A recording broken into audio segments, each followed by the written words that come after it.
Welcome to another journey through literature. Today, we're embarking on a guided exploration of a true classic, Robert Louis Stevenson's The Strange Case of Dr. Jekyll and Mr. Hyde.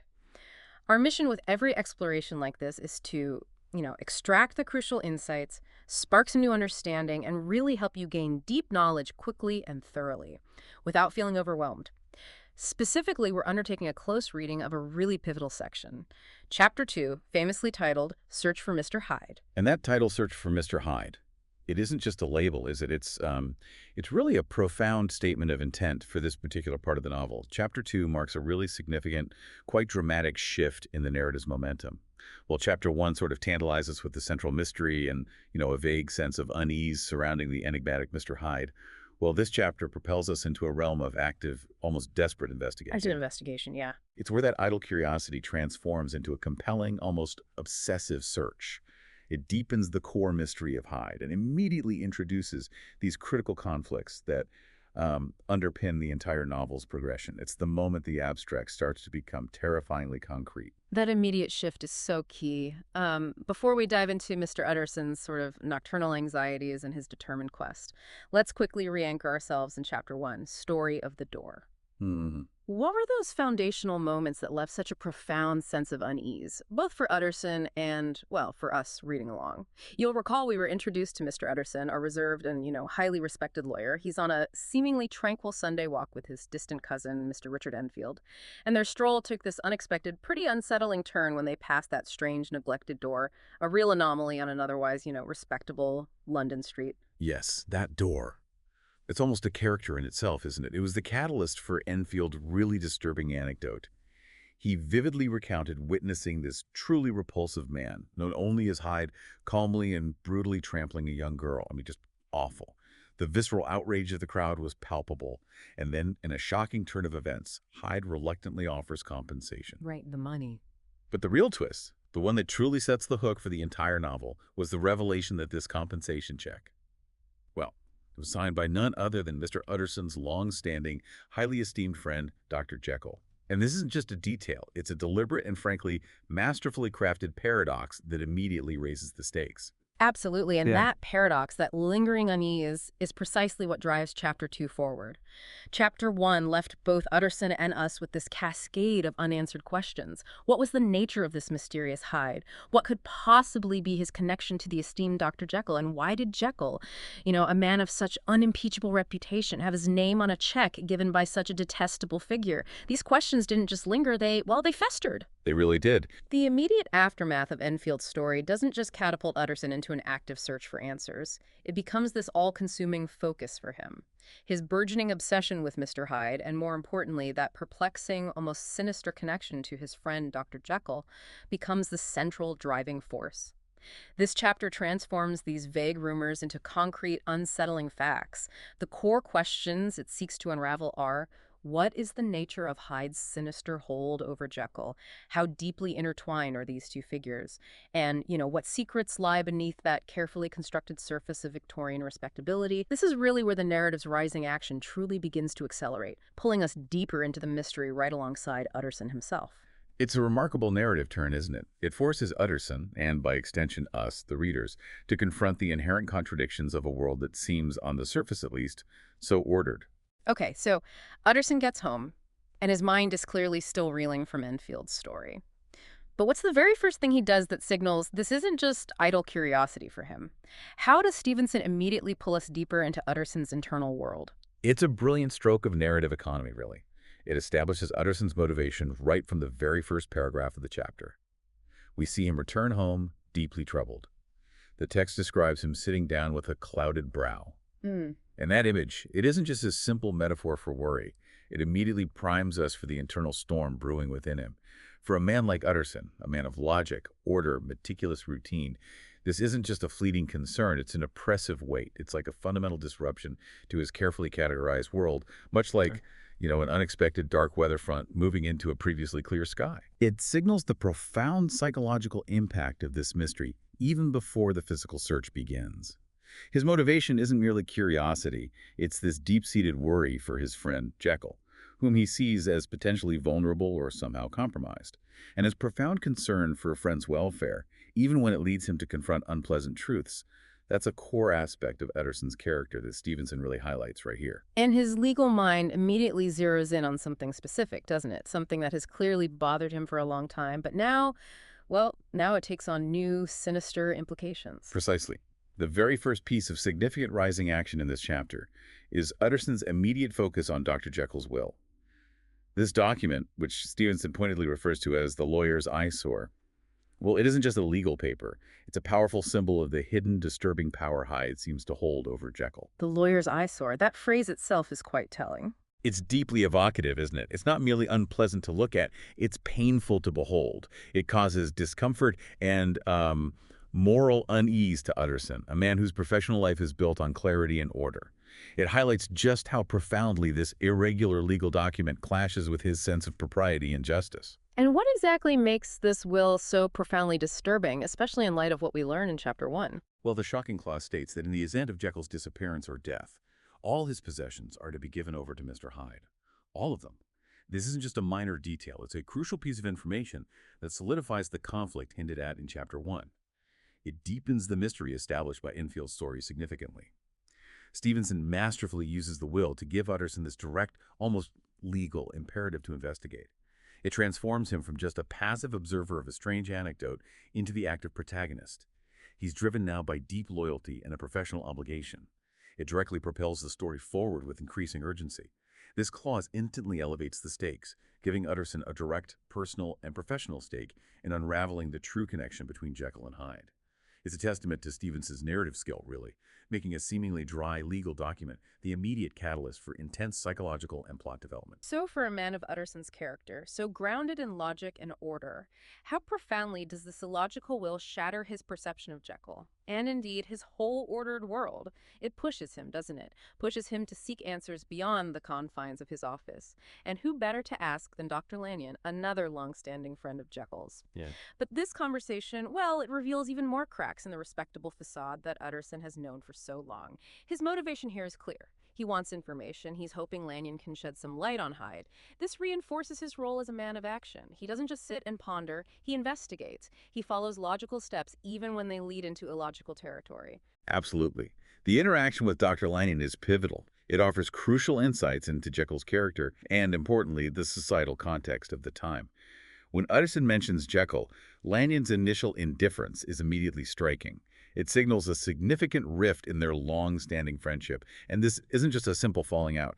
Lanyon's direct, blunt statements about not having seen Jekyll for 10 years, and that it's due to a professional dispute, that's highly revealing. It's a dispute rooted not in personal animosity, apparently, but in a fundamental ideological disagreement about science. Right, the science. And Stevenson uses really vivid imagery to convey Lanyon's intense reaction to this disagreement, doesn't he? Lanyon is described as flushing suddenly purple. That indicates his strong, agitated tone and, well, deep-seated anger or disgust regarding Jekyll's scientific pursuits. He doesn't just disagree, he's truly enraged by whatever Jekyll is doing. Exactly. And the euphemism fanciful that Lanyon uses for Jekyll's bizarre experiments is incredibly ironic. It subtly downplays the horror and profound moral implications, maybe to maintain that Victorian decorum, even as his physical reaction betrays his true feelings. He really can't hide his anger. No, he can't. Lanyon believes Jekyll has gone wrong in mind. He even uses devilish references, which hint at the profound moral and spiritual implications of Jekyll's work. It moves beyond mere scientific disagreement into something far more unsettling, doesn't it? Definitely. If we connect this to the bigger picture, this strained relationship between Lanyon and Jekyll isn't just personal. It's really a microcosm of a larger societal debate happening in Victorian England. The perceived threat of groundbreaking science to establish religious and moral frameworks. This was an era grappling with Darwinian evolution, with scientific materialism challenging centuries of entrenched religious belief. So Lanyon represents the old guard in a way. Precisely. Lanyon embodies the scientific orthodoxy of the time. He adheres to traditional empirical science. His vehement disapproval of Jekyll's fanciful and unscientific balderdash, that's the word he uses, reflects the tension between established scientific norms and these new, more radical, or what he clearly views as mystical approaches. From Lanyon's perspective, Jekyll's experiments are dangerous deviations. They're not just unorthodox, but potentially impious, maybe even an affront to God, challenging the very definition of humanity and morality. Wow, so it's deep. It is. This scene immediately signals that Jekyll's pursuits are not merely unorthodox, but potentially dangerous, perhaps even morally corrupting in Lanyon's eyes. Lanyon's unyielding stance really underscores the prevailing anxieties of a society grappling with rapid, sometimes unsettling advancements in science. And the fear, I think, that scientific hubris could unleash something monstrous not just in a lab, but within human nature itself. It directly introduces that thematic tension between science, reason, and the supernatural, which is a core theme running throughout the entire novel. Okay, so Utterson leaves Lanyon with even more questions than answers, and this new layer of concern about Jekyll's scientific integrity. His mind must be churning. The mystery of Hyde doesn't just remain an external puzzle anymore, does it? It starts to infect his very sleep, pushing him towards a desperate course of action. Stevenson shows us Utterson's profound psychological torment through his nightmares.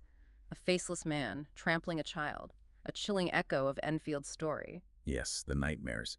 They underscore the profound psychological impact of Hyde's evil even before Utterson fully understands its true nature. It reveals Utterson's deeply moral core, doesn't it? His inability to reconcile such raw brutality with his ordered world. Absolutely, and it seems to galvanize him into action. It's a critical moment for Utterson's character development, definitely. Yeah. His loyalty to Jekyll, coupled with his desperate need to put a face to the monster haunting his thoughts, it transforms him. He goes from being a passive observer to an active participant in the rising action.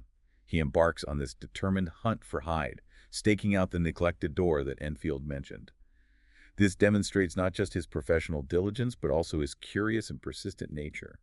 He refuses to let this unsettling, unknown just exist. He needs to see it for himself. Exactly. Yeah. And the narrative here masterfully builds suspense as Utterson stakes out the door, patiently waiting day after day. It heightens our anticipation for that first direct encounter between Utterson and Hyde. And the imagery here is so potent. That faceless man in Utterson's dreams, that's a powerful symbol, isn't it? Absolutely. It represents the indescribable, almost universal evil that Hyde embodies, an evil that defies clear definition but elicits this profound instinctual revulsion in anyone who encounters him. It's an evil so profound it seems to strip away individual identity, becoming a pure abstract malevolence. And the neglected building door, the entrance to Jekyll's laboratory, becomes this focal point of dread and mystery. It's a literal gateway to the unknown. It's an architectural symbol, really, of the hidden, unsavory aspects of Jekyll's life that lurk just beneath the surface of respectability. Okay, here's where Stevenson truly turns the screw. Utterson finally spots him, and in that moment, the seemingly abstract evil becomes terrifyingly real. What's remarkable is Utterson's boldness. He just walks up to Hyde, introduces himself, and directly asks to see his face. And Hyde, surprisingly perhaps, complies. He lets him look. But Utterson's reaction is one of profound horror. He feels this overwhelming disgust and a deep sense of worry and despair just from Hyde's unpleasant appearance, even though he can't pinpoint why. Stevenson deliberately keeps the precise nature of Hyde's deformity vague, doesn't he? He allows the reader's imagination to fill in the most unsettling details. Yeah, it's more effective that way. It really is. It reinforces the novel's appearance of evil theme. Hyde's deformity is more than physical. It's a moral repulsiveness that leaves this lasting, indelible impression on everyone who sees him. It's an instinctive, almost primal revulsion that defies rational explanation. It suggests a fundamental affront to what it means to be human. And that's in stark contrast to Hyde's own demeanor during this confrontation. How does Stevenson portray him? Hyde remains cool, defiant, and confident. That choice of words is crucial. It highlights his utterly self-centered, conscienceless nature. He embodies the irrational, instinctive, aggressive, evil side of the dual nature Stevenson explores. He exhibits no fear, no shame, no human empathy whatsoever. Which raises a question, doesn't it? Why does Hyde so readily comply with Utterson's request to see his face? That's a great question. I think it speaks directly to his underlying arrogance and his utter lack of fear or conscience. He literally has nothing to hide because he feels no shame. He operates completely outside the moral frameworks that govern others. He's so fundamentally disconnected from human feeling that a confrontation with a respected lawyer like Utterson means absolutely nothing to him. And it seems Hyde is well aware of the deeper connection to Jekyll, even hinting at it. Indeed. Hyde even offers Utterson his address, which, of course, the lawyer immediately interprets as a sign that Hyde is aware of Jekyll's will. It just adds another layer to the perceived blackmail plot that Utterson has constructed in his mind. And the language Stevenson uses here is potent, too. Oh, definitely. Utterson's internal pun, if he be Mr. Hyde, I shall be Mr. Seek. It ironically contrasts with the very real and dark pursuit he's undertaking. A brief moment of dry wit before the profound horror of the encounter really sinks in. And Hyde is described with a hissing intake of the breath, immediately associating him with something snake-like, deceptive, dangerous through onomatopoeia, reinforcing his sinister nature. Like a warning sound. Exactly. And he's also explicitly described as a human juggernaut, echoing Enfield's earlier description. It reinforces his powerful and destructive nature, this force that moves relentlessly forward, crushing all in its path. This image suggests not just physical power, but an unstoppable destructive will. So, with this unsettling encounter fresh in his mind, Utterson makes one more stop, Jekyll's house. And here, another layer of the mystery begins to peel back, leading to a crucial revelation that starts to tie everything together. Utterson, being Jekyll's lawyer and friend, has known all along that the neglected building that Hyde uses is actually Jekyll's laboratory. But what he now realizes, perhaps with a dawning sense of dread, is that this sinister laboratory is directly attached to Jekyll's respectable, well-kept townhouse. Yes, and this setting itself becomes such a powerful visual metaphor. It's a key piece of symbolism in the novel, embodying one of its central themes, the duality of human nature. The two houses, side by side, represent the profound duality of human nature and also the immense importance of reputation in Victorian society. Jekyll's respectable, well-maintained front house symbolizes his outward moral persona, the facade he presents to the world. The face he shows everyone. Precisely. And it's directly linked, physically linked, to the neglected, sinister laboratory, which represents his hidden, immoral activities and ultimately the physical manifestation of Hyde. And this isn't just a simple metaphor for Jekyll's hidden vices. It's a chilling architectural statement by Stevenson. It suggests that the respectable Victorian world isn't just hiding its darkness, it's physically built upon it. The very foundations of polite society are connected almost organically to the back alleys of moral decay. That's a disturbing thought. It is. It makes the evil not some external threat, but an inseparable, inherent part of civilization itself. This is profound, almost terrifying insight into the era's anxieties about its own carefully constructed facade. It hints at the inherent hypocrisy of a society obsessed with appearances. The contrast between the well-kept front and the neglected rear speaks volumes about the moral compromises and hidden transgressions of the age. And this visual metaphor is immediately reinforced by the crucial information Utterson gets from Poole, Jekyll's loyal butler. What does Poole tell Utterson that solidifies Hyde's alarming authority within the household? Poole confirms that Hyde not only has a key to the laboratory, which is bad enough, but that all servants have strict orders to obey Hyde. This is astonishing. It confirms Hyde's deep, unprecedented access and authority within Jekyll's private sphere. It extends beyond just the will to his very household. It demonstrates that Hyde isn't merely a beneficiary of Jekyll's potential death, but an active, commanding presence within his most private spaces right now. Which must be terrifying for Utterson to hear. Absolutely. And Utterson, still operating within his logical, rational framework, makes a conclusion that seems entirely plausible within the social context of his time, though, as we know, it ultimately proves incorrect. He assumes Jekyll is being blackmailed, maybe for some wrongdoings committed in his youth that was a common fear, a common reality in Victorian society. So he's trying to rationalize it. Exactly.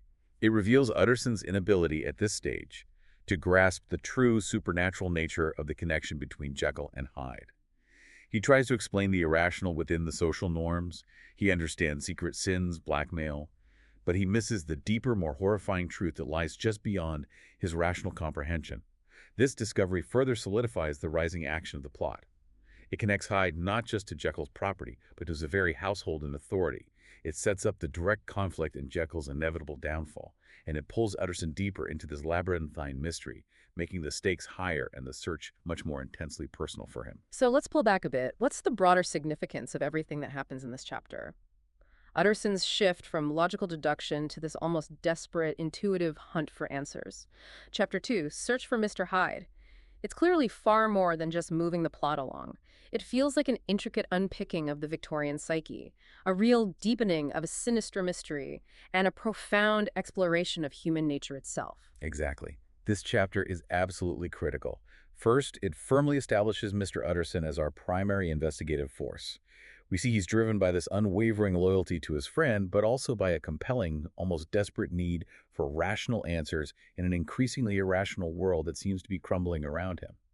Second, the chapter dramatically escalates the central conflict. It reveals Hyde's deep, alarming, and undeniably physical connection to Jekyll, not just through the unsettling will, but through their shared property and Hyde's undeniable authority within Jekyll's very household. This transforms that vague rumor from Chapter 1 into a concrete, terrifying reality that Utterson absolutely must confront. And it introduces those key themes, too. Yes, subtly but powerfully. It brings in the core thematic tensions of the novel, the precarious balance of reputation in Victorian society, the inherent duality of human nature that Stevenson is so keen to expose, and that brewing conflict between science, reason, and the supernatural. And by immersing us, the readers, in Utterson's profound psychological turmoil, from his troubled dreams to his horrified, inexplicable reaction upon actually meeting Hyde, the chapter makes the abstract evil of Hyde tangibly disturbing and viscerally real. You really feel Utterson's dread. You do, and the rising action is clearly and expertly advanced. Utterson's focused, relentless investigation sets the stage perfectly for further direct encounters and revelations. It fuels the suspense towards the story's inevitable tragic climax. This chapter is really Stevenson masterfully laying the groundwork, piece by painstaking piece, for the deeper horrors that are yet to come. And now, after all these unsettling discoveries, after Utterson has finally put a face to the name Hyde and understood the terrifying physical connection to Jekyll's hidden life, what awaits us in Chapter 3? The title itself, Dr. Jekyll is Quite at Ease, presents such a stark, almost jarring contrast to everything we've just uncovered. How can Jekyll possibly be at ease when a figure like Hyde looms so large and menacingly over his life, holding this mysterious, terrifying power? What kind of ease could this possibly be? And what does it signal about Jekyll's understanding, or maybe his denial, of his own precarious situation? Join us next time as we delve into the intricate layers of Jekyll's composure and Utterson's continuing quest for the truth, trying to make sense of the increasingly inexplicable. Thank you for joining us on this literary journey. Hit subscribe and share to become part of our AI-human collaboration where every listener helps shape future episodes.